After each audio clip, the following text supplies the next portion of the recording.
সংবাদ সবাইকে স্বাগত জানাচ্ছি। আমি ফিরোজ তোহা। শুরুতেই সংবাদ শিরোনাম জানিয়ে দেব এই মুহূর্তে হাতে পাওয়া সর্বশেষ গুরুত্বপূর্ণ আপডেট বাংলা সংবাদ। শুরুতেই থাকছে বিচারের পর আওয়ামী লীগকে নির্বাচনে স্বাগত জানানো হবে।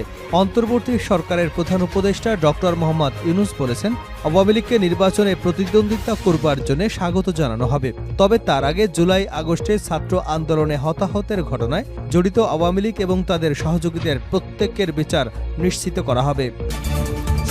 এবারে জানাবো বঙ্গোপসাগরে বাংলাদেশের জলসীমায় অনুপ্রবেশ, ট্রলারসহ ১৬ ভারতীয় জেলে গ্রেপ্তার। বাংলাদেশের জলসীমায় প্রবেশ করে মাছ আহরণের অপরাধে ভারতীয় পতাকাবাহী ফিশিং ট্রলারসহ ভারতীয় ১৬ জেলেকে আটক করেছে বাংলাদেশ কোস্টগার্ড পশ্চিম জোনের সদস্যরা। বৃহস্পতিবার বিকেলে আটক জেলেদের আদালতের মাধ্যমে কারাগারে পাঠানো হয়েছে। এছাড়া ট্রলারে থাকা ৪০০ কেজি বিভিন্ন প্রজাতির মাছ নিলামে ১,১১,০০০ টাকায় বিক্রি করা হয়েছে। জানাবো জাতীয়তাবাদী যুবদল ঢাকা মহানগর উত্তরে কোনো অনুপ্রবেশকারীর স্থান হবে না বলে হুঁশিয়ারি দিয়েছেন সংগঠনের আহ্বায়ক শরীফুদ্দিন জুয়েল। বৃহস্পতিবার রাজধানীর মিরপুর থানাধীন ১৩ নম্বর ওয়ার্ড যুবদলের কর্মী সভায় প্রধান অতিথির বক্তব্যে এসব হুঁশিয়ারি দিয়েছেন তিনি। এবারে থাকছে শাহজাহান ওমরের হুঙ্কার, আমি আবারও এমপি হব, মন্ত্রী হব। গ্রেপ্তারের পর ঝালকাঠি ১ আসনের আওয়ামী লীগের সাবেক এমপি ব্যারিস্টার শাহজাহান ওমর হুঙ্কার দিয়ে বলেছেন, আমি একজন মুক্তিযোদ্ধা, এসব মামলা আমার জন্য কোনো ঘটনাই না। আমি আবারও এদেশে এমপি হব, মন্ত্রী হব। এদিকে খালেদা জিয়ার সঙ্গে জামায়াতের আমিরের কুশল বিনিময়। সশস্ত্র বাহিনী দিবস উপলক্ষে বৃহস্পতিবার সেনাকুঞ্জে আয়োজিত অনুষ্ঠানে যোগ দিয়েছিলেন বাংলাদেশ জামায়াতে ইসলামের আমির ডাক্তার শফিকুর রহমান। এ সময় বিএনপির চেয়ারপারসন বেগম খালেদা জিয়ার সঙ্গে কুশল বিনিময় করেন তিনি। জামায়াতে ইসলামের কেন্দ্রীয় নেতাদের মধ্যে উপস্থিত ছিলেন নায়েবে আমির এবং সাবেক এমপি অধ্যাপক মুজিবুর রহমান, সেক্রেটারি জেনারেল সাবেক এমপি অধ্যাপক মিয়া গোলাম পরোয়ার সহ আরও বেশ কয়েকজন। এবং সর্বশেষ জানাবো আন্তর্জাতিক সংবাদ। জাতিসংঘে গাজার যুদ্ধবিরতির প্রস্তাব আটকে দিল যুক্তরাষ্ট্র। জাতিসংঘের নিরাপত্তা পরিষদে অবরুদ্ধ গাজা উপত্যকায় যুদ্ধবিরতির প্রস্তাবে ভেটো দিয়েছে যুক্তরাষ্ট্র। গতকাল বুধবার উত্থাপিত এই প্রস্তাবটি আটকে দেয় তারা। হামাসের সঙ্গে ইসরায়েলের যুদ্ধ থামাতে নেওয়া আন্তর্জাতিক পদক্ষেপকে আবারও অবরুদ্ধ করবার সমালোচনার মুখে পড়েছে বাইডেন প্রশাসন। ব্রিটিশ সংবাদ মাধ্যম বিবিসির এক প্রতিবেদনে এ তথ্য জানায়। এতক্ষণ শিরোনাম শুনছিলেন, এবার বিস্তারিত। প্রিয় দর্শক, আপনি যদি এই চ্যানেলে নতুন হয়ে থাকেন, ভিডিওটি দেখতে দেখতে চ্যানেলটি সাবস্ক্রাইব করে আমাদের সঙ্গে থাকুন। আর এই ভিডিও সম্পর্কে আপনি আপনার মূল্যবান মতামতটি কমেন্ট বক্সে জানিয়ে দিন। আর হ্যাঁ প্রিয় দর্শক, জানিয়ে দিন ভিডিওটি কোথা থেকে দেখছেন। বিচারের পর আওয়ামী লীগকে নির্বাচনে স্বাগত জানানো হবে, টাইম ম্যাগাজিনে ডক্টর ইউনূস। অন্তর্বর্তী সরকারের প্রধান উপদেষ্টা ডক্টর মোহাম্মদ ইউনূস বলেছেন, আওয়ামী লীগকে নির্বাচনে প্রতিদ্বন্দ্বিতা করবার জন্য স্বাগত জানানো হবে, তবে তার আগে জুলাই আগস্টে ছাত্র আন্দোলনে হতাহতদের ঘটনায় জড়িত আওয়ামী লীগ এবং তার প্রত্যেক সহযোগীদের বিচার নিশ্চিত করতে হবে। তিনি আরও বলেন, তাদের জবাবদিহিতার আওতায় আনা হবে। বিচারে অপরাধী প্রমাণিত না হলে তারা নির্বাচনে অংশগ্রহণের অধিকার পাবে। যারা অপরাধী নয় তারা নির্বাচনে অংশগ্রহণের জন্য অন্যদের মতোই স্বাধীন। আমরা রাজনৈতিক ভিত্তিতে আওয়ামী লীগের বিরুদ্ধে লড়াই করব। টাইম ম্যাগাজিনে দীর্ঘ এক সাক্ষাৎকার দিয়েছেন প্রধান উপদেষ্টা ডক্টর মোহাম্মদ ইউনূস। এতে তিনি জুলাই আগস্টে গণঅভ্যুত্থানে নিহত এবং আহতদের নিয়ে কথা বলবার পাশাপাশি আওয়ামী লীগের এসব কথা বলেন। বৃহস্পতিবার টাইম ম্যাগাজিন এই সাক্ষাৎকার প্রকাশ করেছে।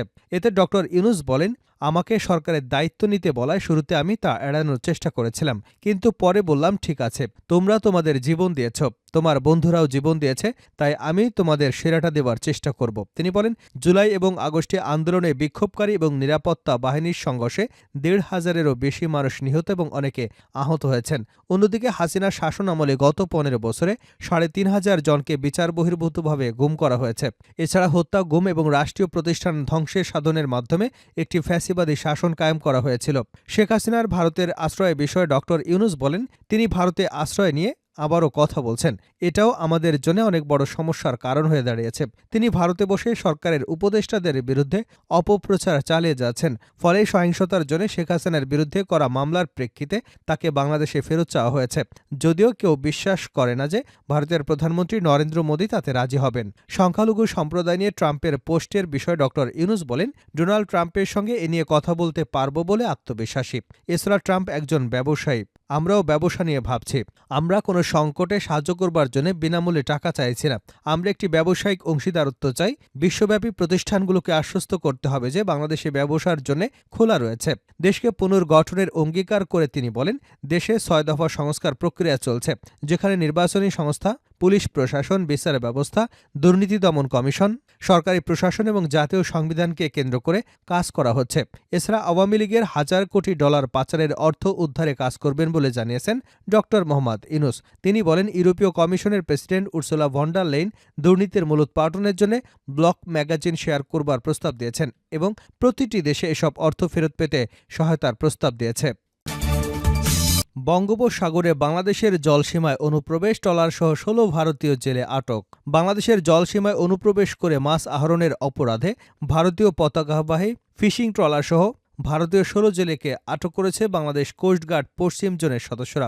বৃহস্পতিবার বিকেলে আটক জেলেদের আদালতের মাধ্যমে কারাগারে পাঠানো হয়েছে। এছাড়া ট্রলারে থাকা ৪০০ কেজি বিভিন্ন প্রজাতির মাছ নিলামে ১,১১,০০০ টাকায় বিক্রি করা হয়েছে।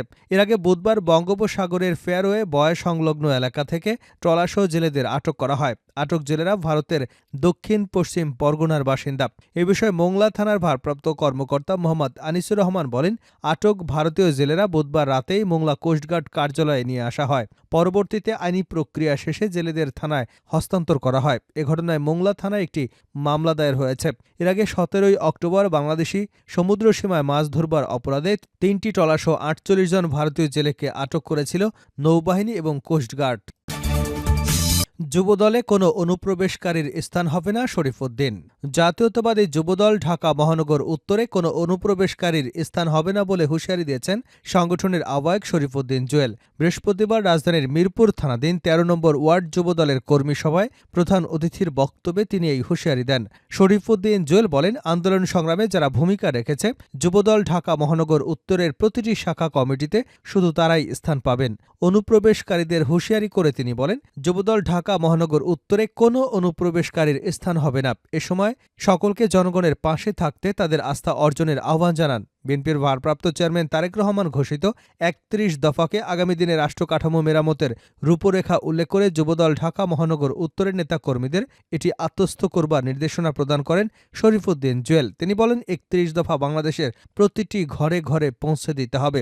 বিএনপি প্রতিষ্ঠাতা শহীদ প্রেসিডেন্ট জিয়াউর রহমানের ১৯ দফা এবং বিএনপি চেয়ারপারসন সাবেক মন্ত্রী খালেদা জিয়ার ২৭ দফার কথা উল্লেখ করে ঢাকা মহানগর উত্তর যুবদলের এই আহ্বায়ক বলেন, ঠিক তেমনি আমাদের দলের ভারপ্রাপ্ত চেয়ারম্যান তারেক রহমান দিয়েছেন ৩১ দফা, যা আগামী বাংলাদেশের মুক্তির সনদ। কর্মী সভায় যুবদল ঢাকা মহানগর উত্তরের নেতাকর্মীদের সবাইকে ঐক্যবদ্ধ থেকে নিজ নিজ জায়গা থেকে কাজ করবার নির্দেশনা দেন জুয়েল।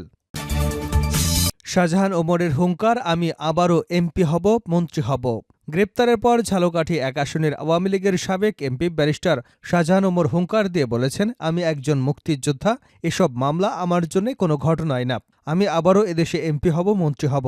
বৃহস্পতিবার সকালে গ্রেপ্তারের পর সাংবাদিকদের সঙ্গে কথা বলবার এক পর্যায়ে এ কথা বলেন তিনি। এর আগে তাকে গ্রেপ্তার দেখে আদালতে পাঠায় ঝালকাঠির সিনিয়র জুডিশিয়াল ম্যাজিস্ট্রেট আদালত। এরপর দুপুরে তাকে কারাগারে পাঠানো হয়। পুলিশ এবং আদালত সূত্রে জানা যায়, কাঠালিয়া উপজেলা বিএনপির কার্যালয়ে ভাঙচুর করবার অভিযোগে ২০২৩ সালের ৪ ডিসেম্বর মামলাটি করেছিলেন আক্তার হোসেন নামের এক ব্যক্তি। তিনি বিএনপি রাজনীতির সঙ্গে জড়িত।